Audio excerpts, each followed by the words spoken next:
Hello everyone, welcome to or welcome back to We Are Wool People. My name is Ailsa and on this channel we talk about knitting. Christmas lights are all around.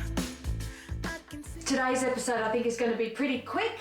I'm going to show you two finished objects and one of them is what I am wearing, and I'm also going to give you an update on a new cast on and some progress on only one of my whips today, because one of the finished objects is also a cast on, and that's all I've got to show for you for the last couple of weeks. So first of all, what am I wearing? I'm wearing a second basic Boatneck tank, a pattern by Maddison McCollum, who is True Summer Knits here on YouTube. This was knitted in Knitting for Olive Cotton Merino. I got a 28 stitch gauge on a 2.5mm needle and I knitted the second size up. I did actually knit the armholes probably a little bit too long, but I'm still really happy with it. I've got it on today with a silk blouse that the colour matches perfectly. I do really love this colour. I made a couple of tiny modifications similar to the one that I made in the cashmere. I used the trim on the armhole the same as what's on the sabai top, which is just a case of picking up using an appropriate pick-up ratio around the armhole, knitting a few rows of stocking stitch, turning it back on itself and then crocheting it with a crochet hook back to the original pick-up stitch. The finish of that is actually really, really amazing. And then I did a similar thing along the neckline, but I used when I folded it back on itself, I folded it forwards towards the front of the work, and I used a crochet hook to pick up around the outside, and the crochet chain that ensues is actually on the front of the work, so it's impossible for this to roll, and I actually think that the decorative edge that it makes is really quite nice. I think it looks really good. I'll just come up close so you can see the edge on the neck, armhole rather, very professional, and I really like this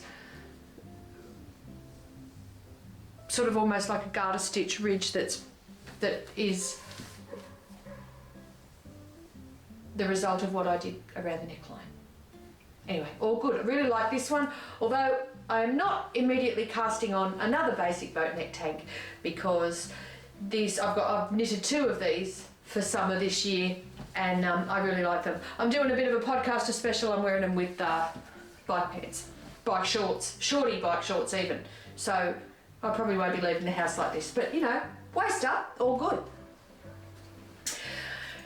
Thank you for joining me today. I really appreciate you spending your time with me, especially at this very, very hectic time of year. I'm going to ask you now, if you're not subscribed, please subscribe and like the video if you like this kind of thing. But moving right along, that is my finished object, my Maddison McCollum True Summer Knits basic Boatneck tank. This is the second time I've knitted this and I really, really like the pattern. I have got two new things to show you. Can you see these guys here? Can you see them? Do you remember I said I wanted to knit a gnome? Well, I did. I knitted two gnomes. Here's gnome number 1 and gnome number 2.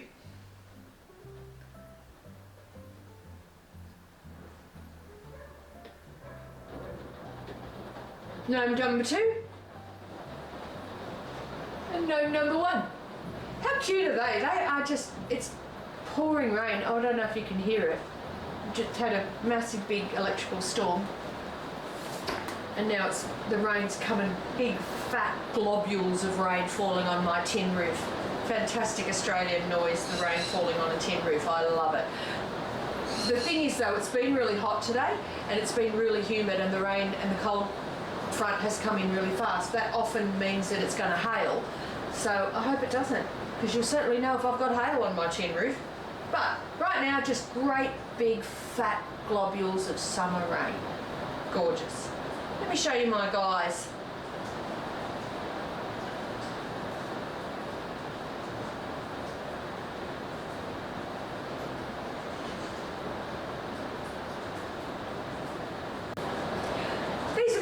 Knit. The pattern is called Never Not Gnoming by Schira.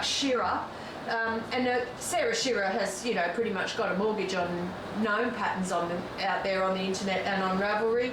This was a really simple one because I'd never knitted a gnome before and I didn't know if I was going to like it, but I really did like knitting him. This is the first guy I did.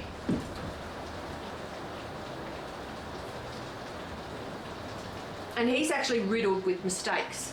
But I quite like the kind of fat sort of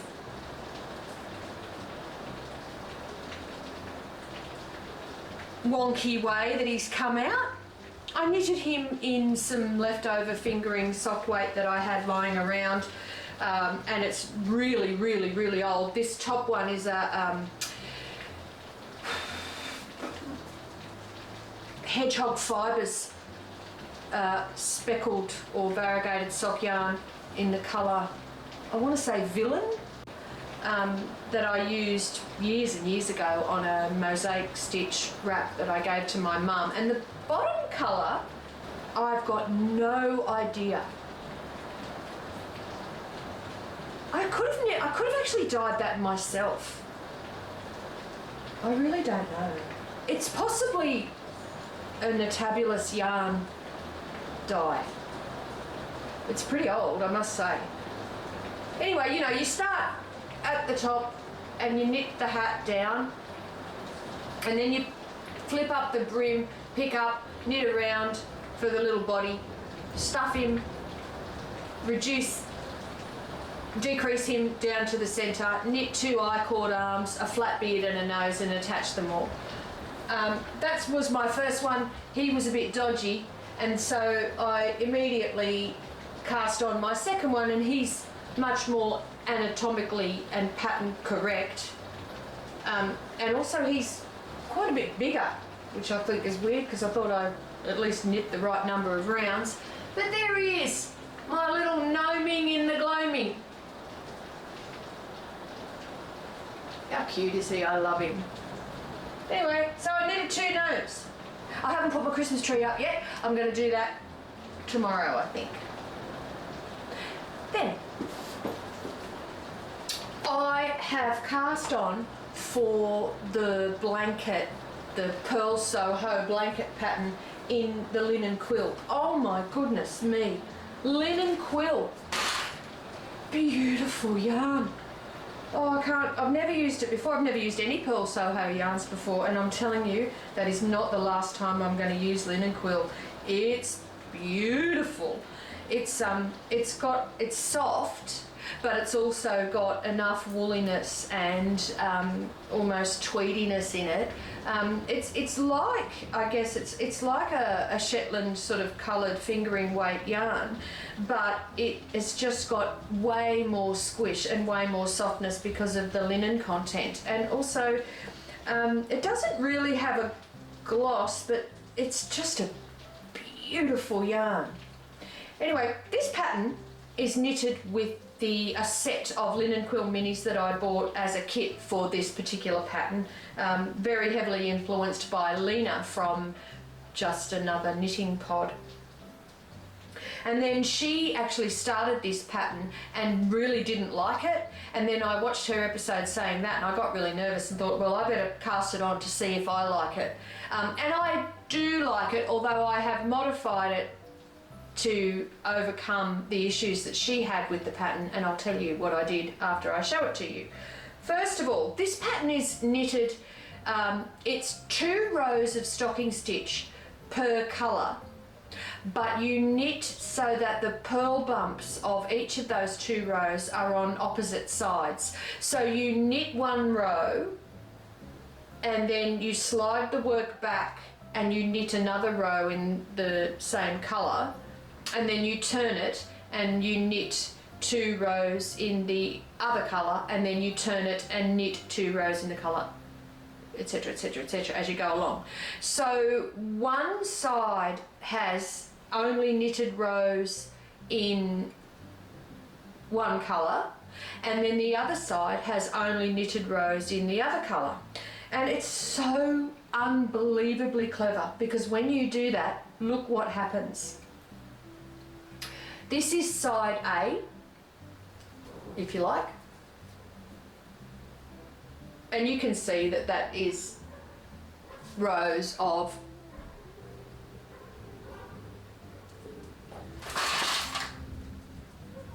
two colours, side A and side B. How unbelievable is that? That's side A and that's side B. And that's what happens when you knit garter stitch, or knit 2 rows of stocking stitch, and you let the purl bumps shine on the opposite rows. I just think that this is genius. I'm so delighted. I just love doing that. Look, side A, side B. It's like a completely reversible blanket with 2 different vibes. I absolutely love it. Now, I have modified this pattern, or modified the technique, so that I never have to purl. And now I just alluded to that when I said that you knit 1 row and then you slide it back and knit another row. What the pattern asks you to do is knit 1 row and then purl back, and then slide the work, and then knit 1 row and purl back. But what I've done is that I've worked out that it takes exactly 1, 2, 3 arm spans to knit 1 row of this blanket. So what I'm doing is that every time I have to, no, I haven't got it there. Every time, I'll just use this. Every time I have to, no, I won't. Every time I have to knit a colour, I am measuring out 1, 2, 3 arm spans, holding that as the centre, and then knitting the tail along the blanket, and then knitting from the ball again, and then sliding the work back, and then knitting again from the ball, so that I actually do have the ends of each colour at the edges of the blanket. So these are the ends from the warm side, and these are the ends from the cool side. So you end up with all the green ends for this, for example, this green and pink. You end up with all the green ends on one side and all the pink ends on the other side. Now that does leave you at the very end of the project with either a fringe on your knitting that you can deal with, or an end problem. But I've decided that I'm going to pick up along the edge and actually envelop that edge with some sort of bias binding, either in knitting by this kind of technique, or by using a ribbon technique. So I'm going to envelop these edges in the end anyway, and it's not a superwash yarn, so they're likely to felt away. There's no problem with this unravelling. So I'm happy with those ends being there, and also using my method now, I never have to purl, and therefore this blanket is going really fast, which is great. So if I can just do, there's 10 rows of each colour before you change to the next lot of colours, and I just think this is absolutely genius. I'm really enjoying it. So there we have it, the Purl Soho double-sided blanket, called whatever it's called, I can't remember, I'll put it up on the screen. So that is my whip number 1. This yarn, did I tell you? This yarn is just beautiful. And the texture on the blanket, the squishy garter texture, is just delicious. I love it. And I can't wait to finish that and chuck it on the back of a sofa. I've also been working on my Priscilla cardigan, and it's coming along really nicely too. Again, I'm avoiding purling. I just made a video on favourite garter stitch patterns, because I've been putting a lot of effort into avoiding purling lately. I mean, you know, I can purl, but I don't want to. I have joined in the round for this cardigan, and the armholes do look quite narrow. I noticed that last time, but this is again a non-superwash yarn. It's definitely going to grow when it's blocked. Lace weight does definitely also grow when it's blocked, and it's a drop shoulder, so it really only has to have sleeves that have got the width at this point, not here, which is a bigger circumference here than it is around your arm. So I'm hoping it won't be too small. It shouldn't be, it's the correct size, and I do have an appropriate gauge. I'm making this in 2 yarns, tin silk mohair and sandness garn Sunday in a petite knit colour, which is colour 4301, 4304, and the tin silk mohair doesn't say that it's a petite knit colour, but it matches perfectly, and it's colour number 4323. These yarns, actually, they're not very soft. They're going to give some beautiful crisp definition to the lacework when it's blocked, but this tin silk mohair, you know, if I was blindfolded and someone put this in my hand, I wouldn't think that it had silk or mohair in it. It's really quite coarse. And similarly with this sandness garn Sunday, I feel like the texture of this yarn is actually slightly crepe texture, which is also known, I think, in the US as like a chainette yarn. It's plied, but it does have that kind of crepe texture to it. I don't really like crepe yarn. I didn't notice it when I got it from that yarn store in New Zealand. I didn't kind of pick that, but it's definitely got a real squishiness. I'm surprised it's not superwash. It kind of feels as though it could be, but it's mulesing free and non-superwash. Great. Here's how it's coming along in the cardigan.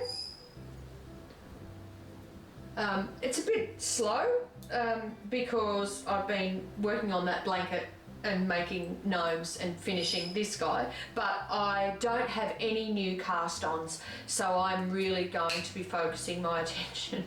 Glad I had my glasses on then, I just would have poked myself in the eye. I'm really going to be focusing my attention on this knit. I'll bring it up close to you. I've steeked again down the centre so that I don't have to do any purling. It's the no purling episode, and here it is how it's going so far. I'll show you across the back where you can see the beautiful patterning. This is going to be great. I'm really looking forward to it, having this in my wardrobe, and I feel like it's going to be finished and blocked and sit in the cupboard just for the height of summer to be over, and then I'll be wearing it. We really are short and sweet today, aren't we? So that's it. I've got another basic Boatneck tank finished. I made some gnomes. I love these guys. And I'm working on my Alpenglow, I remember the name of it, the Alpenglow blanket with Purl Soho linen quill. And I'm working on the Priscilla cardigan by Marzena, Kolaczek. And now, let's talk about my next plan. I have wound up the barrette silk that I bought to make a Melides dress, and I am going to swatch with that once I get a few more rounds done of this Priscilla cardigan. So I'm really happy with the progress on this cardigan. I'm a little concerned that I might run out of yarn, but that's a bridge I'll cross when I get there. I think what I'll do is I'll go back and do the sleeves soon. At least then I've got peace of mind that the sleeves are done, and then the body can be as short as it kind of needs to be with the yarn that I've got left over. because I don't really love this yarn combination, I'm really loath to buy any more of it. And also I got it from New Zealand. I don't think it's not going to be that easy to find in Australia. So I think you can get it at Melbourne from Sunspun, but in any case I would prefer just to use what I've got. Again, that's a problem for me in the future, not a problem for me today. Okay, so that's it for today. I've just got those 4 things that I wanted to share with you, and I am going to be spending a lot more of my focus on this Priscilla cardigan because I really want to get this guy done by the end of the year. How are you going with your Christmas knitting? Do you gift knit? I don't gift knit. I just don't do it. I made a video, like I said earlier, about garter stitch projects for those nights during the Christmas period when you get home and you slump on the couch and you just can't even face knitting in the round. But I don't do much gift knitting. It's too risky in my family that I'll give people something that they don't want or that they don't appreciate, and I'm just not going to do that to myself at the end of the year. So how about you? How are you going with all your Christmas plans? Have you got your tree up? Do you know what you're going to be having on Christmas Day? Do you know where you're going Christmas Day? Are you lucky enough to go somewhere else where someone else does all the cooking? That doesn't happen to me. I've got to do all the cooking in my place. I had a haircut, which that's my life update. I haven't had a haircut for almost a year. My hairdresser disappeared. Turns out she had a baby. And I should probably make something for that baby, but I think I'll leave it to the new year. And what else? I'm going to get my tree up later. And my daughter has just come back from travelling in Vietnam, so she'll be visiting later on this afternoon, so I'm looking forward to catching up with her. What about you? Do you find Christmas time to be really stressful? Do you have a challenging time this time of year? I find that I'm up and down. Some days I'm really excited about Christmas and other days I just find it very overwhelming. Anyway, I'm going to go because I'm just waffling on about rubbish now. And I hope that you guys have had a fantastic day and that your knitting is going really well, and may all your yarns be knot-free, and I wish you nothing but the best. Thank you so much for watching me. Once again, consider subscribing, like the video, do all that, and I will see you in the next one.